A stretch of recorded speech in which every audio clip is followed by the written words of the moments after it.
Welcome, ladies and gentlemen, to another special edition of the Game Changer Podcast. I am your host, NateFNGreat. You can check me out on Twitter at RealFNGame. Check us out on Facebook.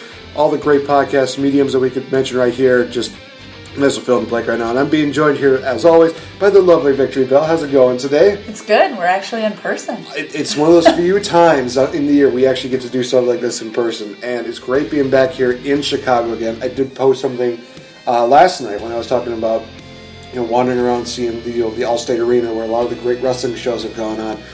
I saw the hotel where we had our reactions for this past year's Oscars show. It was actually literally maybe like 5-10 minutes from here. It's really like a short distance.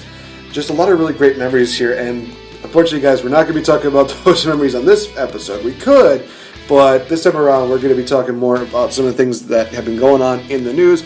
Definitely have to follow up on this because it is still kind of up in the air, but still at the same time it seems finalized. We talked last week about everything that was going on with Spider-Man. Seemingly he's going to be leaving the MCU to go back to the Sony universe. There have been talks about, hey, Disney actually acquired it because now they're going to work together with Sony, but then there's been other news saying that nope, Sony has got the exclusive rights to Spider-Man.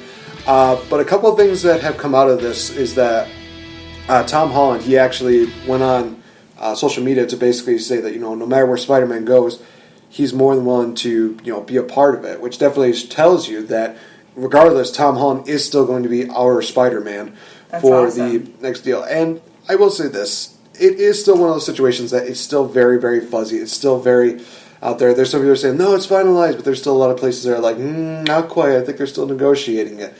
But you have to talk about the impact that this is going to have if they take it out of the MCU, because if they're going to do this quote-unquote reboot, they have to take out the whole deal with Iron Man. They have to take out the fact that, all the Avengers involved with them don't really matter in this one, or they're going to have to find a way to just make it work with whatever they do. It's just going to be really confusing at first, but I think I understand a little bit as to why there's still talks about possibly doing a Venom crossover with them, but then there's other reports saying oh, that's still not going to happen.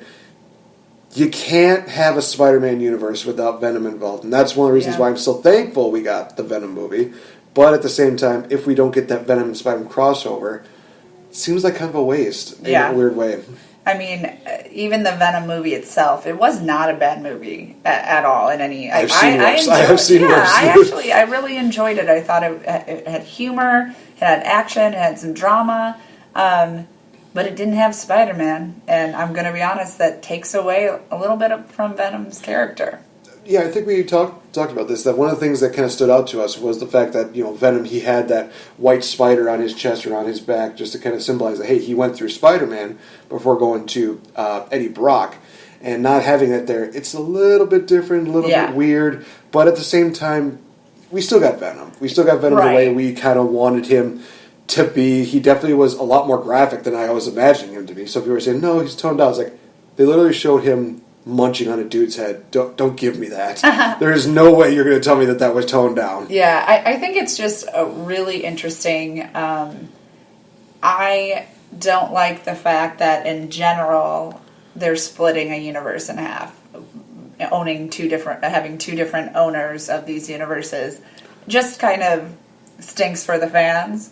I don't blame either party for wanting to have ownership over it because the Spider-Verse is amazing and everybody is going to come and see that. We've already done it 3 times, and we would do it again.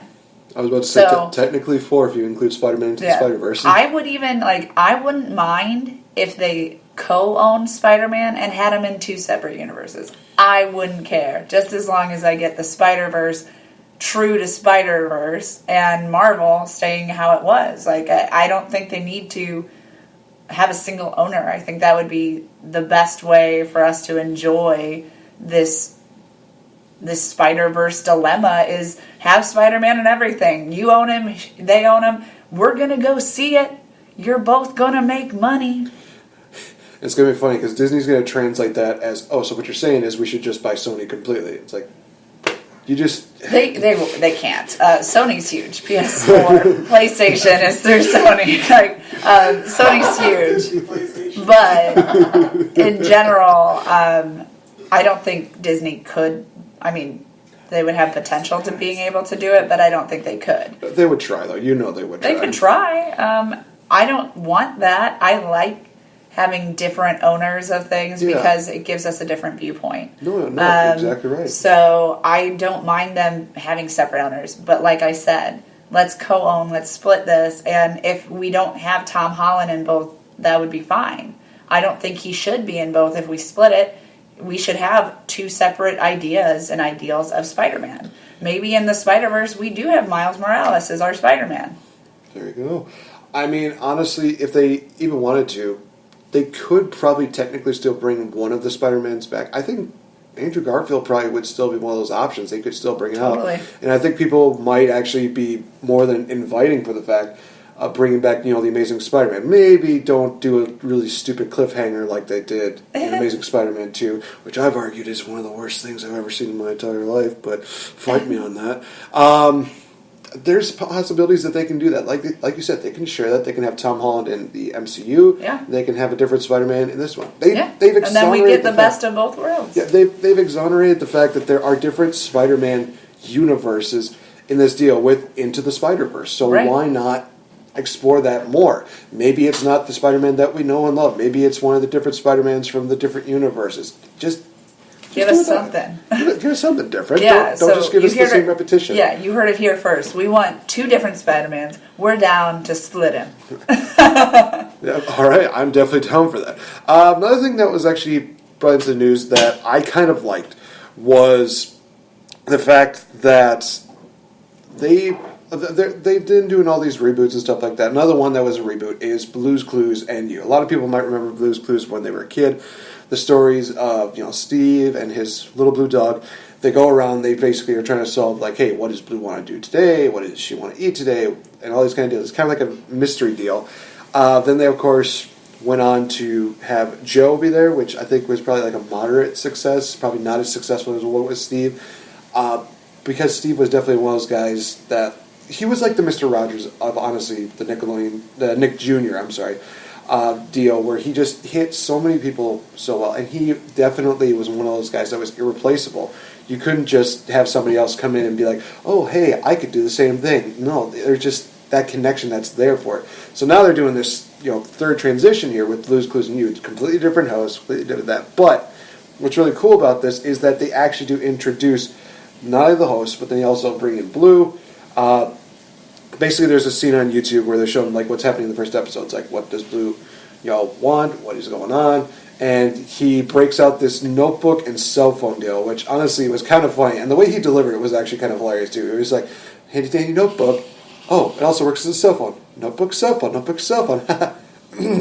It's just one of those things where it's awkward humor like that makes it even funnier. So maybe there is hope for that. But he basically calls up Joe as well as Steve, both the original guys who played these characters, to basically call and say, hey, what does Blue want to do? And they basically have the same response of, hey, she wants to play Blue's Clues, to basically figure out what's going on with that. What really stood out to me was that during this deal, that Steve actually says, hey, can I talk to my friend there? And the host is like, oh, sure.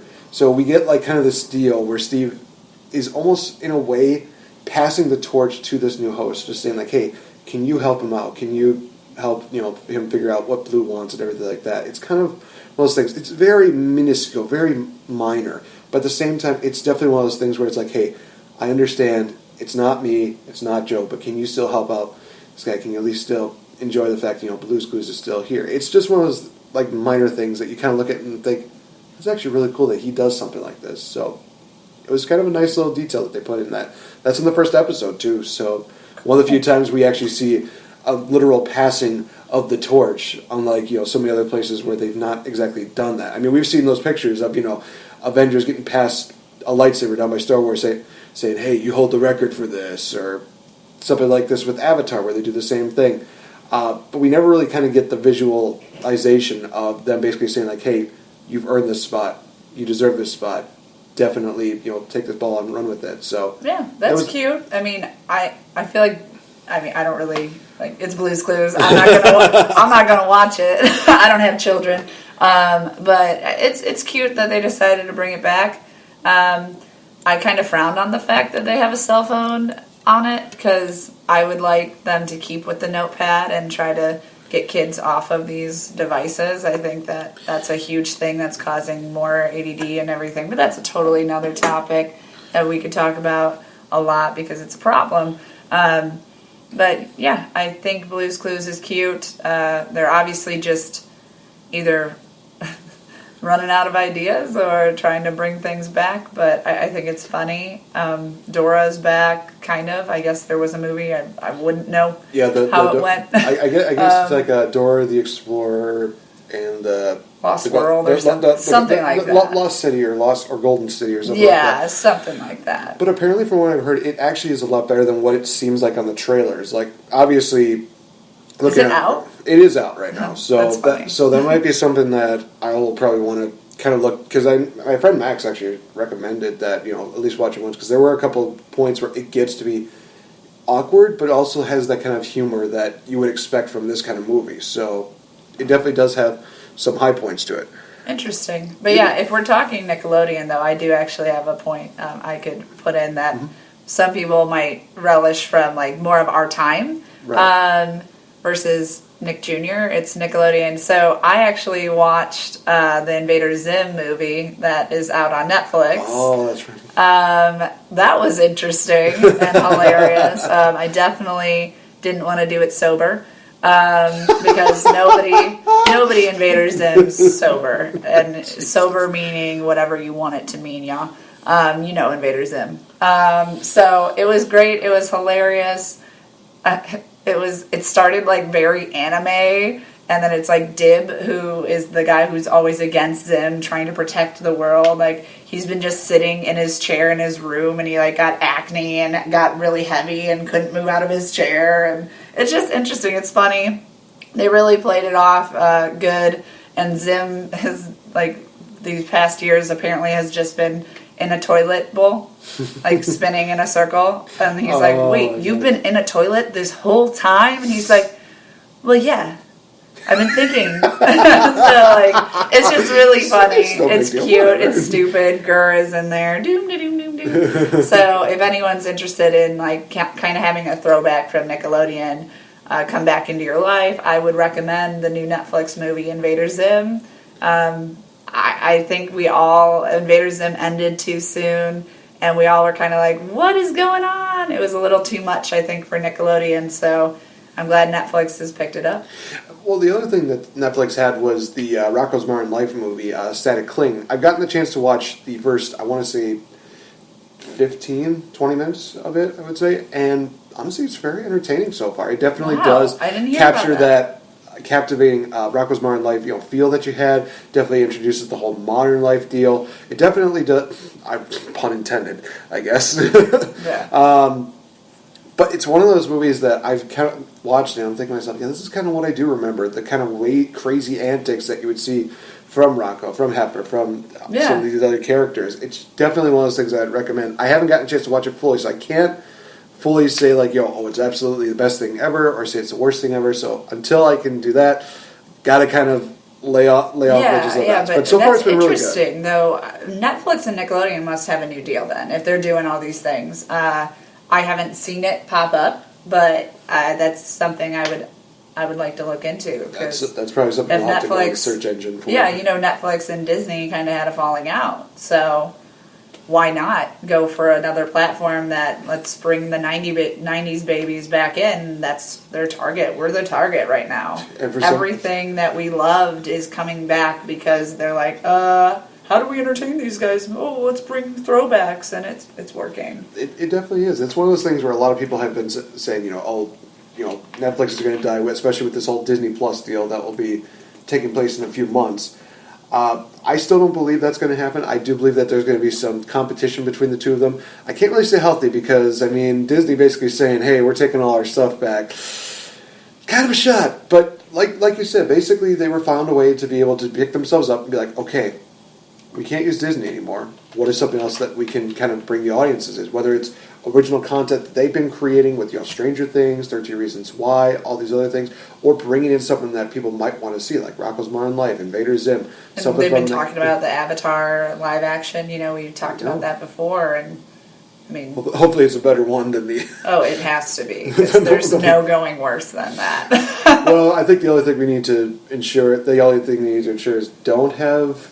Who's the director for that one? Was that a Michael Bay? M. Night Shyamalan, I think, M. right? Night Shyamalan. Wasn't it? I'm pretty sure it was. Yeah, No, I'm pretty that, sure. that does sound right. So Actually, the twists, we should have expected it then. Right. Like, oh wow, I thought this was going to be good, but it was awful. Another thing that definitely needs to be addressed, because it does kind of tie into what you're working on right now, is the fact that Disney Plus is going to be bringing in a lot of the new series. Of course, we've seen a lot for Falcon and Winter Soldier. We've seen a lot of Marvel stuff, and they announced 3 more at the D23 deal, that being Ms. Marvel, Moon Knight, and She-Hulk, which, ironically enough, I did message you and I said, I think they know that you're doing this and they're trying to take a shot here. So this is kind of one of those things where it's like, wow, what did you do to piss off Disney? Well, I mean, I talk about them all the time. That is fair. They're listening. But I'm kind of excited to see how these things. I mean, with Ms. Marvel, I don't have too much knowledge on that. Moon Knight, I have a little more about it. Basically, it's a guy who gains powers depending on how the moon is basically being... Yeah, it's Marvel's version of Batman. Only a little bit more bad. I always say a little more. I could be wrong by the time the series comes out, but right now it's just a really great concept where somebody's just like, hey, let's have this guy's power be powered by the moon. It's like, okay, that's new. That's new. Interesting. And, well, She-Hulk, hey, we're finally getting a woman who's going to be green, who's basically going to be destroying things. It's literally one of those things where it really does seem like it's going to be pretty awesome, although there's probably some guy that's going to make a joke, and I will make the joke here, feel free to hit me if you will. It's just like, oh, that's basically describing a woman once a month. It's like, shut up, dude. No. Oh, wow. No. Wow. I'm sorry, I had to say it, because somebody was going to mention it. Coming. It's like, wow, that joke is so original. Yeah, I'm excited about that. I would like to see... I know they've been talking about Rosario Dawson doing it, who was the nurse, in a lot of the Daredevil Marvel series. Okay. Yeah, they were talking about her. That would be interesting. I almost would say, like, and no offense to her at all, but I think she's a little older than what I would want to start She-Hulk at. Jennifer Walters is a lawyer and Bruce Banner's cousin who gets gamma poisoning as well, can turn into a female green extra character. But what's great about She-Hulk is that she kind of is like a female Deadpool. Like, she breaks the fourth wall. She's always kind of just like doing her own thing. Like, she'll be fighting someone and like wink at the camera, like, got it, and stuff like that. So I'm really excited to bring her to life in my little short. With Sarah Ekstrand and Kirsten Anderson as 2 Hulks, and then myself as Betty Ross, which is the red She-Hulk. So we're excited about our little short. So that's kind of where my She-Hulk mind is. But if She-Hulk is getting any attention, I would say my short is also going to get attention. So I'm excited. I'm stoked that Disney's announcing this stuff right when we're literally about to shoot. So Right. So it is kind of one of those things where, depending on how fast you guys get the short ready to go, it might even come out by the time the actual She-Hulk and Disney Plus shows up. So that'd be literally one of those things where it's like, we're gonna. I'm announcing it now, but like, we're going to be out by Halloween. Oh, okay. So a little bit earlier than that. Yeah, we'll probably be out before they get out, and maybe it'll be around the time they're announcing the actors in it or something like that. But all in all, we're excited to be out by Halloween. That's going to be awesome. So look out during Halloween. It's going to be amazing.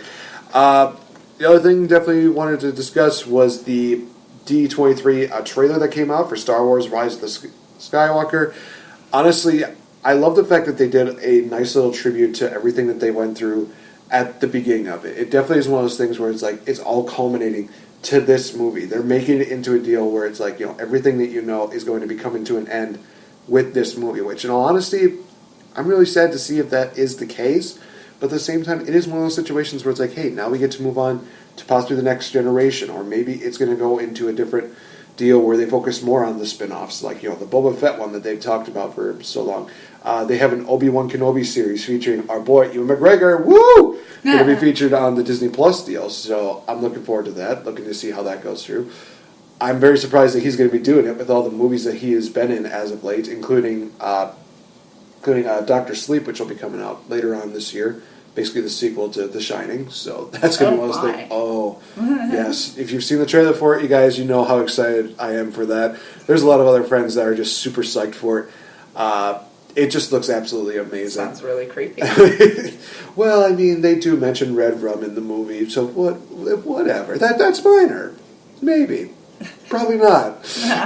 But basically, what I got out of this trailer is that we are going to get a lot of the questions answered from maybe the possible last few movies of, what's going to happen with Kylo Ren, what's going to happen with Rey, what's going to be going on here. Well, I've seen a lot of the other trailers that have shown that, Lando's going to be coming back, which I'm totally for that. That looks amazing.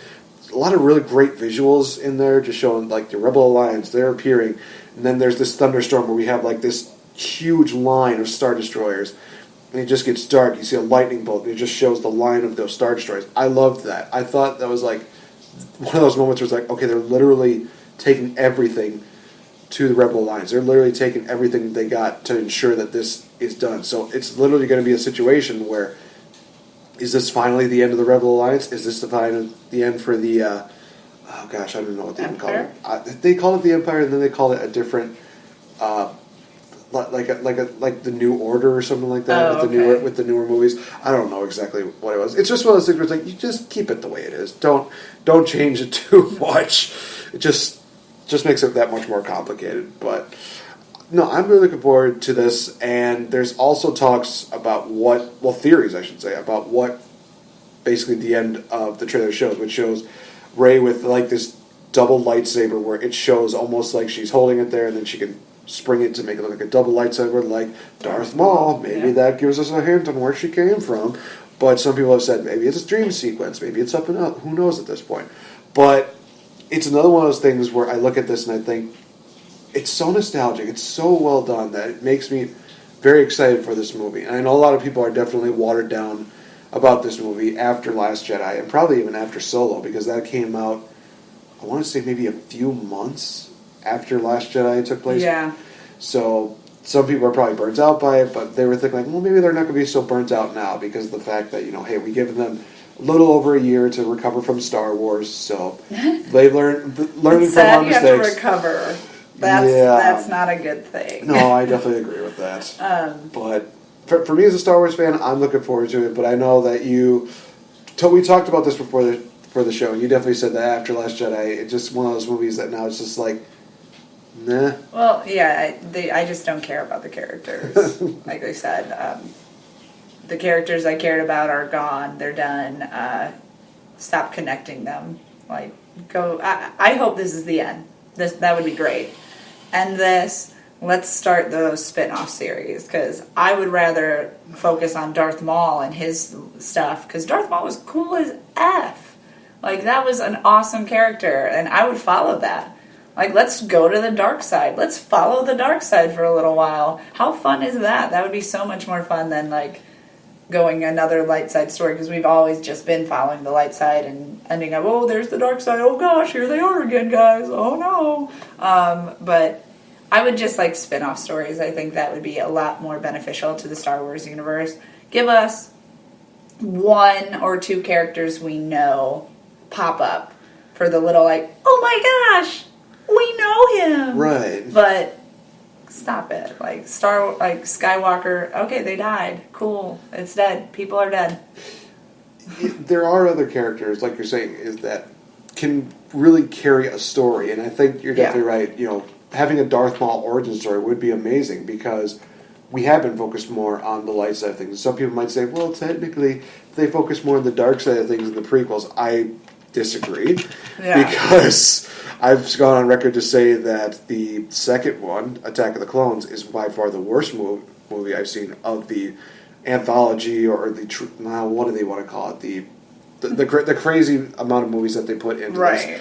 And that's three. And so many people would say, like, what about Rogue One? What about solo story. There's a reason why they're higher up than freaking Attack of the Clones. I'm sorry, but that was literally like Twilight with science fiction, and some people might say it was supposed to be that. I hate it. I hate that it was supposed to be like that, if that was the case. But yeah, it's still focused more on the light side of things. Why not focus more on the dark side? Why not focus more on that and create another universe like we were saying with Spider-Man? It comes full circle. Yeah, give us more. Stop trying to bleed the people dry that started it. Like, let it go. We're okay with people dying. Well, we'll see about that when we get to Frozen 2. But that's what? Well, I mean, you see like the end of the trailer where literally you see Anna just grabbing a sword, swipes towards the camera. You never know. I'm just saying. I would be totally fine with all of those characters dying. I don't care. Well, on that note, we could just. It's not what.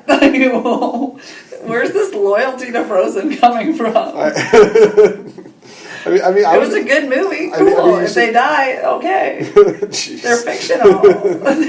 They're not real. Oh my gosh. I want to hear so many comments. Oh my gosh. So guys, that is indeed going to end this episode of the Game Changer podcast, because the lovely co-host has definitely a lot of things going on, including some more recordings for the She-Hulk. Definitely check that out. And also, well, no, wait, that was yesterday. That was actually the other day. The the D&D stuff that you were doing, right? Yeah. D&D happens bi-weekly. So okay. Not this week, but it was last week, and then the upcoming week on Wednesday I'll have D&D again. Okay. Where my character is just wasted right now. So. Well, I mean, from the story that you've been telling me, is that I think the main thing that stood out to me was that your dad was a pivotal point, but he got killed off in like episode 3 or something like that. No, that was like episode 78 or something. Okay. So he's been a pivotal character, and he's a dragon and stuff, and now he's dead. And so we're off to either kill the person who I think might be responsible, or we're still just attempting not to die. Okay. That's kind of the main part of D&D. All right, so definitely check that out, you guys. It definitely sounds absolutely insane, but also at the same time it sounds absolutely riveting. Definitely a lot of fun. So check that out when you get a chance. Check out the She-Hulk movie when it comes out.